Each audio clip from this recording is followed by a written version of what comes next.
Hai dan Assalamualaikum, kembali lagi kita ke 6 of July. Jadi kali ini kita akan bahas What If episode 3. Dan episode 3 kali ini bertemakan pembunuhan misteri. Maksudnya dalam episode ni akan ada satu pembunuhan tapi misteri siapa yang bunuh sebenarnya. Dan kemungkinan kita akan bermain dengan emosi. Malah kita pun akan berfikir siapa sebenarnya pembunuh, bukan sahaja watak dalam cerita tu. Dan kita pun sama-sama berfikir kan. Untuk episod kali ini kita akan melihat Nick Fury mengalami krisis dalam seminggu. Maksudnya kita akan mengikut Nick Fury dalam pengembaraannya untuk berfikir siapa sebenarnya pembunuh misteri dalam seminggu bersama dia. Jadi dalam episod kali ini kita akan melihat 3 movie MCU yang terjadi Nexus Event. Maksudnya Nexus Event ni maksudnya movie ni terus tiba-tiba ada satu cabang ke atas. Maksudnya ada satu perkara yang tidak diingini berlaku, sepatutnya tidak berlaku di timeline kita lihat, tapi berlaku di timeline ini. Okay, untuk movie yang pertama ni kita akan lihat Iron Man 2 yang kita tahu di post credit di mana Nick Fury ingin merekrut atau mengambil Tony Stark sebagai ahli Avengers. Okay, di kedai donat. Dan movie kedua kita boleh lihat Incredible Hulk yang diserang oleh askar Amerika. Dan ketiga movie Thor yang dimana tukulnya jatuh ke Meksiko dan dia ingin mengambil semula.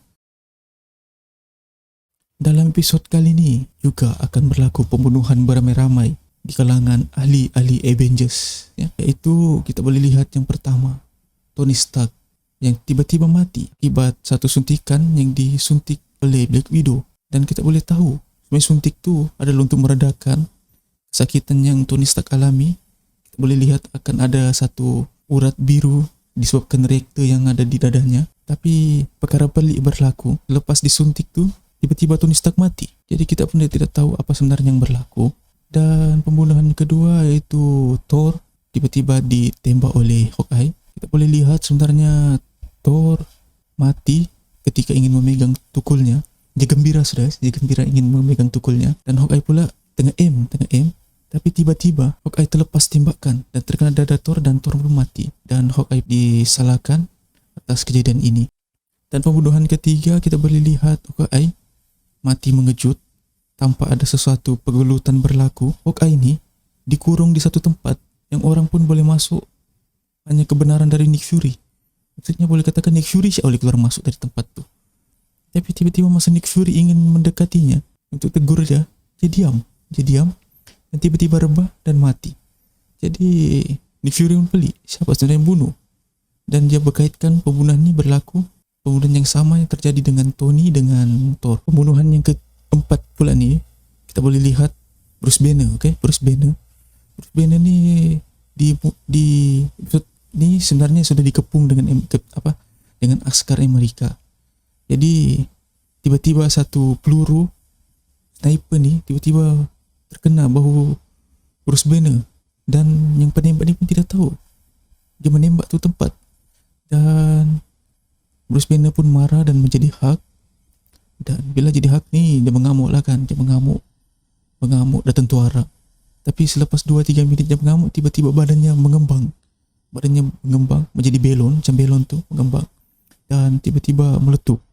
Mungkin kalau episod ni R-rated ataupun PG-18 mungkin kita akan melihat darah terpecik di beberapa tempat. Tapi disebabkan dia PG-13 jadi dijadikan dia sebagai satu letupan asap hijau saja. Dan pembunuhan terakhir yang sangat-sangat misteri sebenarnya iaitu Black Widow. Black Widow ni dalam perpustakaan dia sebenarnya tengah cari ejen apa yang membunuh mereka semua ni. Tapi last dia pun terbunuh tanpa tidak diketahui siapa je lawan sebenarnya. Halimunan kita pun tidak nampak siapa je lawan. Macam dia lawan angin siapa begitu. Jadi mereka semua terbunuh, sangat-sangatlah misteri siapa yang bunuh sebenarnya. Jadi kita sudah sampai di bahagian di mana dalam pembunuhan yang sebenar. Okey, dalam pembunuhan ni sebenarnya adalah Hank Pym. Hank Pym kalau kita tahu di movie Ant-Man, dia bos kepada Ant-Man yang baru, bukan dia. dan dia sebenarnya marah dengan Shield atau Nick Fury disebabkan kematian anaknya. Jadi dia berdendam dengan Shield ni, jadi dia bunuh semua ahli-ahli Avengers. Dan Hank Pym gini kita boleh nampak dia memakai yellow jacket. Maksudnya yellow jacket ni tidak wujud, maksudnya Hank Pym ni jadi yellow jacket. Jadi berlakulah satu perlawanan, iaitu Loki dengan Nick Fury bergabung melawan dengan Hank Pym ni. Dan kita boleh tahu yang menjadi Nick Fury tu bukanlah Nick Fury sebenar. Jadi kita boleh tahu situ sebenarnya Loki yang terjadi. Loki pun situ perlawanannya sangat reference, kalau tahu reference Matrix, movie Matrix tu, baru boleh nampak satu reference itu terjadi di episode kali ini. Hank Pym pun kalah dengan atas perjanjian Nick Fury dengan Loki. Hank Pym pun dibawa ke Asgard dan dikurung di Asgard.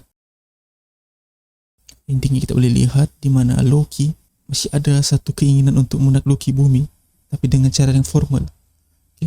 Bukan dengan cara menyerang bumi yang berlaku di Avengers 2012 tu. Jadi dia datang ke pejabat PBB dan mengisytiharkan bumi ini miliknya. Dan boleh juga kita lihat sini pengebumian para ahli Avengers, iaitu Tony Stark, Thor, Hawkeye, Hulk dengan Black Widow. Dan di penghujung sebelum habis episod ni, kita melihatkan Captain Marvel datang awal dan Steve Rogers pun baru ingin dicairkan di episod ni. Jadi itu sahaja kita punya bahas What If episode 3 kali ini. Jadi kalau ada pendapat untuk episode 3 kali ini, boleh komen di bawah untuk cerita apalagi yang tertinggal dalam bahas cerita ni. Dan korang boleh like video ni dan subscribe channel ni. Jumpa di video akan datang. Hey guys, terima kasih kerana sudah menonton, dan yang sudah subscribe terima kasih juga, dan yang belum subscribe sila tekan butang subscribe di bawah tu dan tekan butang loceng untuk dapat notifikasi video-video baru. Dan yang belum like sila like, dan yang belum follow Instagram sila follow Instagram, link ada di description. Itu sahaja, jumpa di video akan datang. Bye.